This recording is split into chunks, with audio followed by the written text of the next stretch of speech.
I'm learning, you're learning, so let's learn together. I'll do all the footwork and heavy lifting to find the guests and subjects that will help broaden our understanding of the Civil War. All I ask from you is your support. Please go to patreon.com/addressinggettysburg and learn with me. That's patreon.com/addressinggettysburg. And I thank you in advance. From the Gettysburg Museum of History Studios, you're listening to Addressing Gettysburg. Hello, patrons, and welcome to this episode of Addressing Gettysburg. Today, we are talking with an old friend of ours, and I don't mean chronologically old, but also that, yeah. But he's we've known him for a while. He's been on the show since the beginning, and he seems to be a fan favorite. Everybody loves when Ken Rich is on, and he's on today.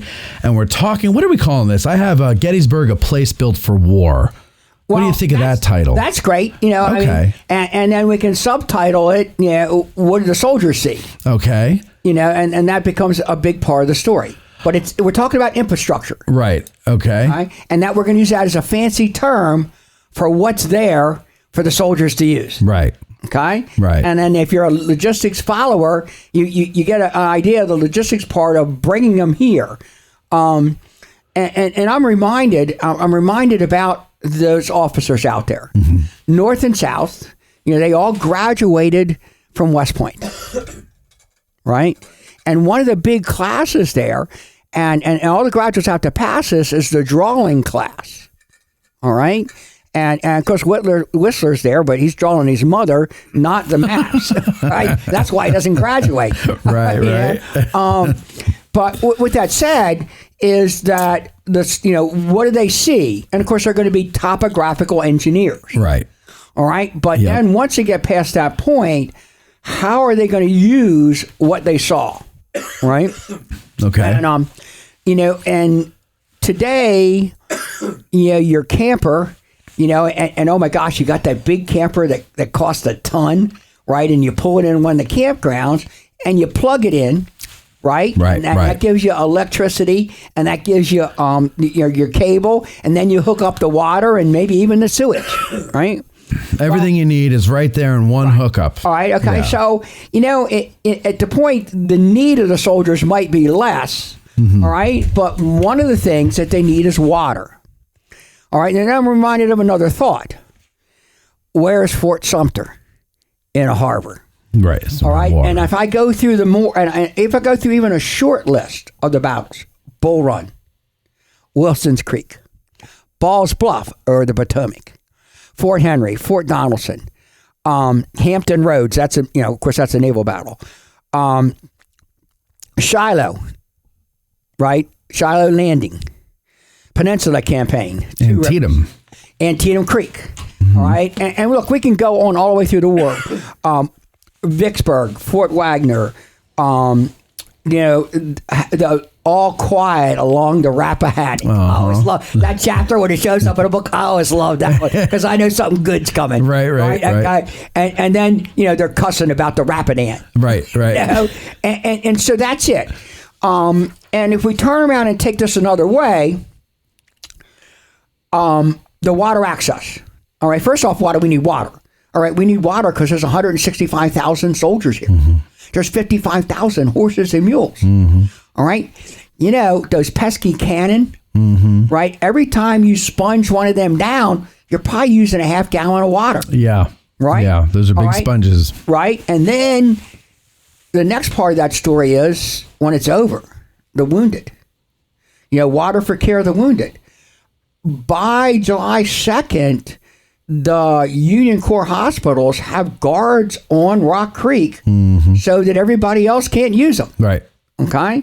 Now, the Confederates, they have their hospital sites end up, and we'll go this again, their hospital sites end up on Marsh Creek. But they also have Willoughby Run available for horses and other uses. Okay. Right. So that's a good point of it. But if we just go through these rivers and battles, Fort Henry, Tennessee River, Fort Donelson and Cumberland River. All right, they're neighbors, right? It's 10 miles apart, right? And then Island Number 10, Mississippi, and now we made Grant a hero, right? Shiloh on the Tennessee, Peninsula Campaign, James and York River, 7 days, Chickamauga. Chickahominy. You got it. I got it. I didn't do too good with pronunciations last time. I could have a rougher time this time, right? You and Cam together would be a real hoot. That's it, Fredericksburg, Rappahannock. Perryville is Chaplain River, Doctors Creek, Wilson's Creek. Chancellorsville, Rappahannock. All right. Knoxville, Holston River. Chickamauga is the Chickamauga River, You mean Chickamauga? Chickamauga, right? Chickamauga. Chickamauga. I don't see an N in there, but yeah, okay. That's kind of rough. I liked what one of the subtitles for that was River of Death. Yes. On some show, River of Death. Yes. Right? And then Chattanooga, Tennessee River, Wilderness, Rappahannock. Atlanta is Chattahoochee, Peachtree Creek. Mm-hmm. All right. And that, of course, that gets glorified in movies too. Mm-hmm. Right. And Franklin and Nashville's the Cumberland. Franklin's the Harpeth. I don't know. I give that one up. I'm not even trying that one. Put that one in comments, friends. Phonetically spelled .com. Yeah. All right, but now you got the process. All right. So what do we? So are you saying you're not saying that they're fighting over water? They're just fighting near water because you need water to survive. You have to plug in the camper. Right. You have to plug in the camper. So, if there's no water source, there's not going to be that much of a fight. Correct. All right. Cavalry's going to, throw stones at each other and everybody's out of there because they can't, they can't sit down the cannons unless they have water. Right. Right. And that's going to be, the key part of it. And so what do we have here? All right. So I already messed it. You got Rock Creek. All right, and Rock Creek is east of town. You can go out York Street and cross the bridge. All right, you can go to Culp's Hill, and Rock Creek kind of makes a turn, and then it keeps on going south. I bet you it's going to be the Monocacy River. Right. All right, but as we go along there, once we get below the Baltimore Pike or south of the Baltimore Pike, then all those farms on Rock Creek become Union Hospital sites. I see. Okay, gotcha. Yeah. Right, okay. So, that's going to be your water source. All right. For, there are other water sources in the battlefield area, in this area, that they'll be able to use. On the Confederate side, it is Marsh Creek, and it's Marsh Creek sites below the Fairfield Road. Okay. All right. Particularly for divisions of Pickett, and I would say McLaws and Hood also, that their sites are all there. Okay. Yeah. Right. The farm scene, we should have moved to the right. All of those are somewhere along the creek. Right. All right. And I'll go down some farm sites later. But you get that picture of that part that we're in this valley. Mm-hmm. All right. Other runs, Willoughby Run. All right. That's first day's fighting.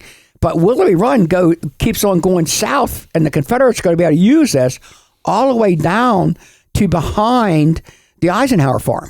Okay. Right? And where's Longstreet's troops? All right. So if Longstreet's troops need water for horses or they need water for men and artillery, it's right behind them. Yeah. All right. It's not a big deal for them to get to that. And it's also, if you're traveling along Willoughby Run, it's low ground. Right. Exactly. So you're out of sight. Exactly. Yeah. All right. And then theoretically, over that way too is Pitzer's Run. Right. All right. And that's also, again, the two farms over there are Emmanuel and Samuel Pitzer's farms. Right, little signs up today as you go down Confederate Avenue. All right, but the run on that property is going to be able to supply the Confederates for a water source, particularly day 2, day 3. Mm-hmm. All right, so they've got that. Not a big one. Blotcher's Run. All right, so Blotcher's Run, day 1, all right, is obviously on the Blotcher farm property, and it's going to go to Rock Creek. Right. All right. At one point, it's in front of the Union lines. Another point, it's behind the Confederate lines. But again, it's just in the general area, so you have it available. Stevens Run. Yeah. All right. I used to live on Stevens Run. Exactly. All right. And that literally goes from, east of town to west of town, however way you want to run it. All right. Today, there's a viaduct that's through town. Yeah. Right. Yeah. I heard a friend would talk about once not paying attention and kind of walked that way in the snow. And oh, no. Whoops. Yeah. That used to be right behind my house. And when it would rain, that thing would get up high. Exactly. Yeah, it would be like just rushing through there. And if you so you're on Washington Street, you go up to where the college, and you see where the run is today, and you say, well, that's not much. Mm-hmm. But that goes all the way out into Pickett's Charge Fields. That does. Yeah. If you have to follow that through, it will. It'll keep going, and it kind of disappears out there. Interesting. Yeah. There's and it's been a long time. Somebody did a tour where they actually just followed that. Really? And I don't know access points or whether or not they're still available. Did they have a permit? Well, at that point, they didn't need a permit. Okay. Okay. At that point, it was that those were the days. Right. When you could get folks together and go out there and learn. Just go. Yeah. That's right. Yeah. So we had that. All right, and Stevens Run. All right. Wineburner Run. Mm-hmm. All right, so Wineburner Run, where can we get examples of that? So that's going to be at Farnsworth Tavern. Mm-hmm. All right, okay. And then that goes across Baltimore, right? You go across Baltimore Street, the ice cream shop, Mr. G's there. Okay, look in the well. All right, that's the well that would have tapped that run. Now, going for us today and underground, and some of us can remember 10 years back when the grates were still there. All right, the run goes from the Wineburner House through the school parking lot. And today, that viaduct, if you take East Confederate Avenue, there's a big pipe there, and that empties out onto the Culp property. Yeah. So that water source is going to the Culp property. I think they just did some restoration work. They did, yeah, because the cattle used to be down there, and they kind of just ate all the vegetation. It kind of became marshy. Yeah, and then also they planted a whole bunch of trees and things there that weren't there before. Of course, yeah. They carry along with it. Right. So now here's the problem with that. And let me get ahead of myself on it. July 4th, it rains. Right. All right.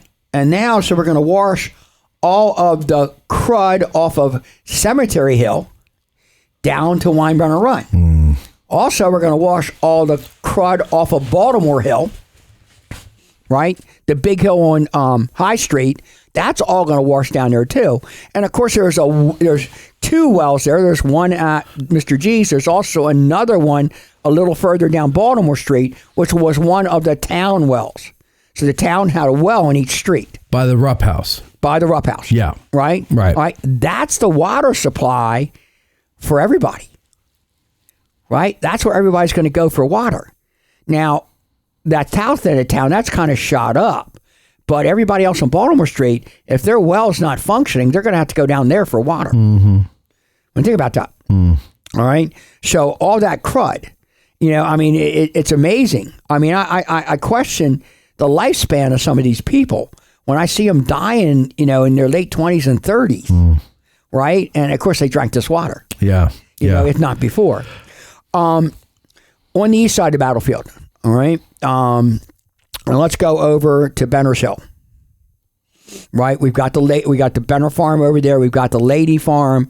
All right, we've got Confederates sitting there the night of July 1st and into July 2nd. And what's their water source? All right, so you have Lady Run over there. All right, now, where does that run? That's going through the farm and the property across it. So you can still see some of it in the field. So it's on the east side of the hill. Yes. Right. Yes. Okay. Yeah. It's on the and that's a good point. So Benner's Hill drains into that little run, and it goes. Now there's a pond, of course, the farmer that was probably there too had built a pond in that area, right? And then the run is going to go to Rock Creek. Okay. All right. But again, that's going to be water source. I would say primary for Lake Johnson's division, since he's in that area for that time period. Makes and sense. Then again, artillery and wounded. Because now they're going to set the artillery up on Benner's Hill July 2nd and July 3rd. Oh, yeah. So they have to have a water source. It's right behind them. It's just down the hill. Send somebody down the hill, get a couple buckets of water. We're ready to go. Another one that's not there anymore. Dawson's Creek? Yeah, that one's not there. Yeah. Lake Mead. Right, the housing development. Right. So that wasn't a lake back then. No, there wasn't a lake there. What there was White's Run. And White's Run, and if you look on the maps, it goes from the Hanover Road to the Baltimore Pike, and it's in the White's Church area, which is where it gets its name from. Right. There was also a farm lane there, and if we get the information right, that some of the 5th Corps is using that, maybe even Barnes's division, Vinton's brigade. But they're using that to come off the Hanover Road. It's one of 2 roads from the Hanover Road to the Baltimore Pike Interesting. to get to the Spangler Farm to get ready for the afternoon's activities. So they would have come through what is now the Lake Heritage Development. Exactly. Yes. The rest of this preview is available over at patreon.com/addressinggettysburg.